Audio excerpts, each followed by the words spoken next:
Welcome, Dr. James Beckett, Sports Card Insights. Thank you, sponsors, Beckett Media, Beckett Grading, Beckett Authentication, ComC.com, Burbank Sports Cards, Mike Stadium Sports Cards, Heritage Auctions, Huggins & Scott Auctions, Upper Deck, Panini, and Topps.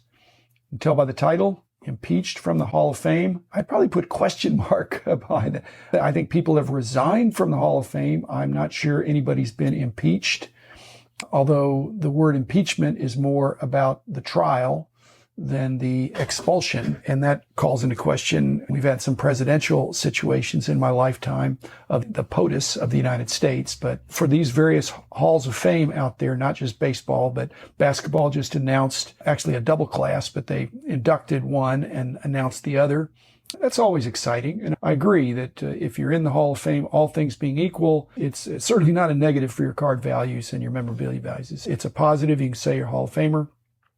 I would agree there are more people in the Hall of Fame than deserve to be in the Hall of Fame, but then different people have different notions of who shouldn't be in there and who should. So it makes for great discussion.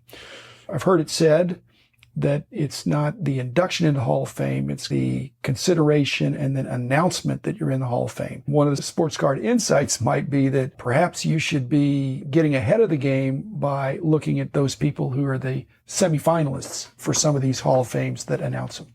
Okay, the reason these Hall of Fames are careful is that I think it's once you're in, you're always in. There are many Hall of Famers alleged to have done bad stuff, and I don't think they're getting kicked out. Nobody's perfect.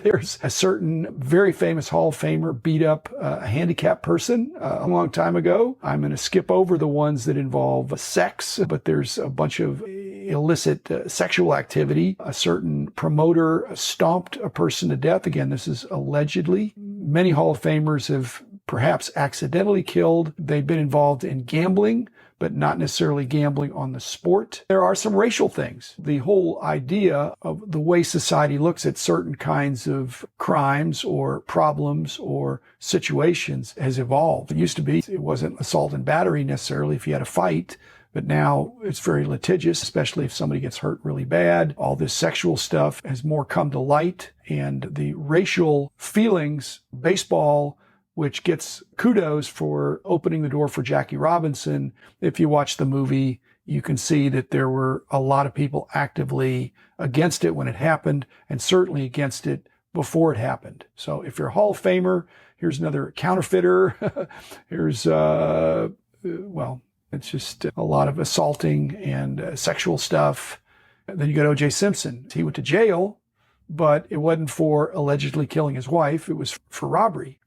Or killing Ronald Goldman either. So he was not convicted of that, but he was convicted of another crime and sent to jail. Still, he doesn't come around the Pro Football Hall of Fame, but he's still a member. So what would it take to get somebody impeached or kicked out? And who would even vote on it? Would it be for example, in baseball, the Baseball Writers Association, or would it be the various boards of the Hall of Fame? That's what I'm guessing. The writers would put him in, but then if the Hall of Fame itself found itself being boycotted because of the presence of somebody that was considered to be such a heinous criminal that people weren't going to come to that Hall of Fame unless that bust was removed publicly. We've seen social activism in that way. I hope it doesn't get into sports, but frankly, it already has. Kurt Schilling is somebody that is still alive and still politically incorrect for half the people, or maybe more than half the people, I'm not sure.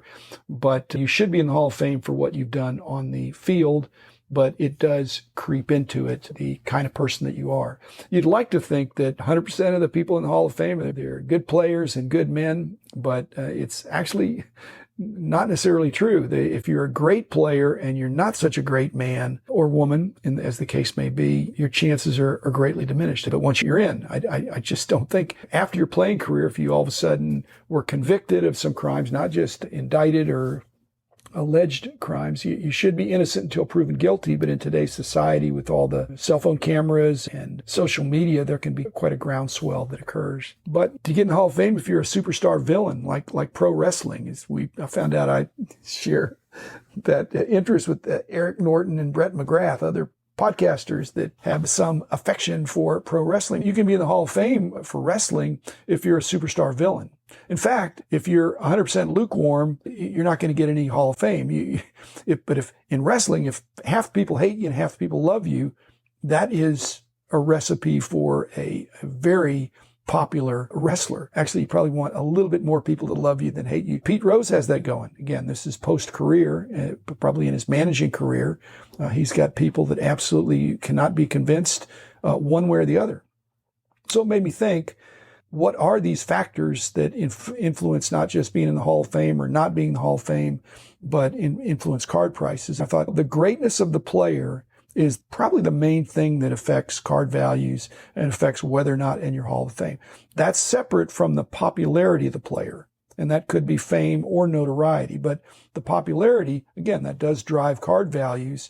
But if you're not a great player, it's hard to be very popular unless you have a third thing, that is the story, the narrative. Rudy Rudiger would not be a superstar, was not great, but he's got a story. That gave him some, not notoriety, but some fame. They made a movie, Notre Dame Walk On. And then the fourth factor is just the visibility. Rudy does have visibility, and a lot of these other players, if you're a great player and you're popular and you're visible and you've got a great story, again, you've got to be really great to be in the Hall of Fame, but you actually could be a very valuable card. Pat Tillman, not in the Hall of Fame and actually not visible now, though there is a movie for him. But Steve Gleason, great story, was a popular player in New Orleans, but obviously these guys have passed away. They're not visible, and they were great to a degree, but not great enough for the Hall of Fame in any meaningful sense. Try to have positive tone in all of these episodes. I'm just reminded that we make a big deal in the baseball world about gambling, yet are we turning a blind eye to other things that arguably are worse than gambling? But if you look at it, it's not just gambling, because there's an element of gambling even in card collecting, according to the way some quote-unquote investors do it. I don't think collectors are gambling as much as some of these day trading investors. Again, it's a free world. You can do that. But gambling on your own team is the problem, and gambling on your own sport. That's considered worse than murder. And it's just scary to think that, or other kind of crimes against persons. I just don't know what it would take to get somebody kicked out of the Hall of Fame, to get them impeached. I don't know what the process would be. And I'm not even sure it would affect the card values. It's a situation where it would make you more notorious. Shoeless Joe Jackson, does he get more action as a vintage card because he's not in the Hall of Fame, because he's perhaps the best player, along with Pete Rose, to not be in a Hall of Fame, not in for gambling at least? I'd be hard-pressed to think that wouldn't he be Rogers Hornsby or somebody like that it hit 400, that it was a great hitter, great player. Just don't know about that.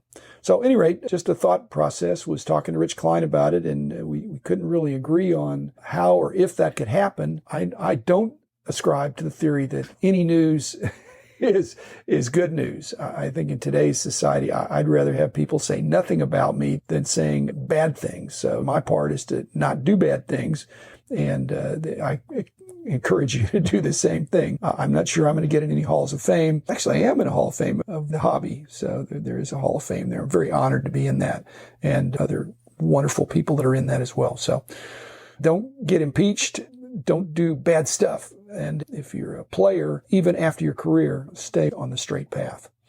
And if you're a wrestler, keep on making people hate you.